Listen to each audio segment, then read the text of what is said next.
Kisah Kura nan Jumawa. Bagian pertama. Tagline: sempatkanlah untuk membacanya, memikirkannya, menyaksikannya, dan mengikrarkannya pada diri sendiri, setidaknya yang telah tercipta. Merasa malu pada alam yang jauh lebih besar dari kita, sekedar manusia. Melihat siang dengan hari, bukan hanya mata. Bulan pun demikian malu, dikala siang ia menghilang. Tiada hari tanpa matahari. Kala itu, di tepian laut lepas di langit cerah, hingga nampak jelas pasir putih bersih dan luas. Namun Nuri kecil merasa tetap teduh, karena tubuh berlindung pada dedaunan pohon tembakau, kala bertengger di sebuah ranting kecil.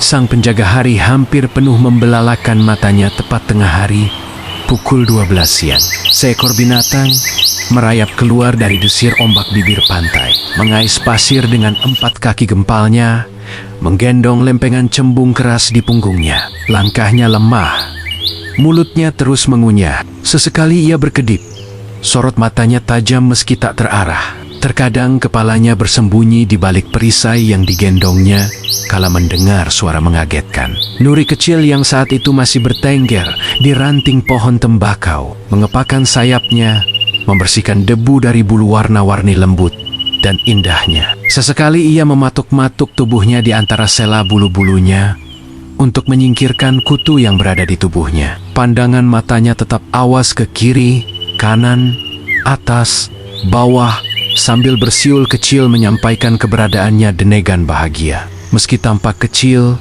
dan seolah tak terlihat oleh binatang lain, Nuri kecil mampu melihat ulat, rusa, kerbau, ular, serangga, dan juga si kura yang tak jauh posisinya. Dengan siulan khasnya, ia menyapa semua yang berada di dekatnya, seolah berkata, "Semoga kalian semua sehat dan selalu bahagia." Angin berhembus pelan, lahir biru nampak luas, seolah memantulkan warnanya kontras dengan laut lepas.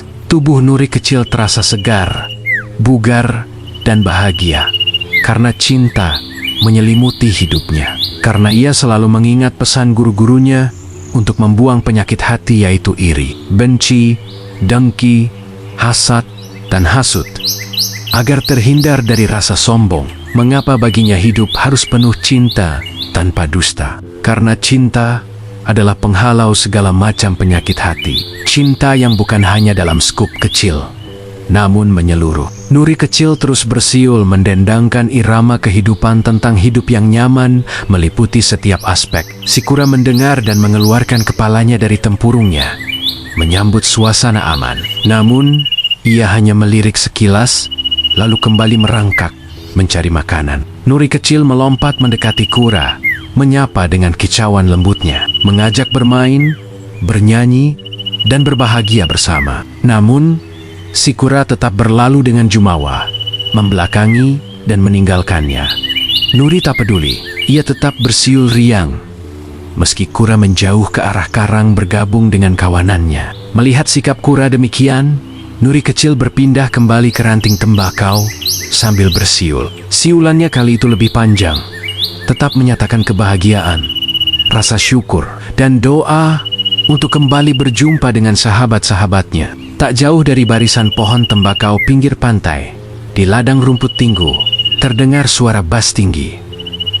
"Hei, ada si kerbau," katanya, setelah mendengar seraya melihat kerbau keluar di antara rerumputan tinggi. Nuri kecil bahagia, karena nyanyiannya didengar dan disambut mesra. Ia pun terbang mendekati kerbau, hinggap di atas punggung kerbau, mematuk kutu-kutu kerbau, lalu bernyanyi bersama tentang syukur dan bahagia. Bersambung bagian 2. Jangan lupa subscribe, like, comment, and share video ini. Atau kunjungi dan follow website kami, www.metaindonesia.my.id.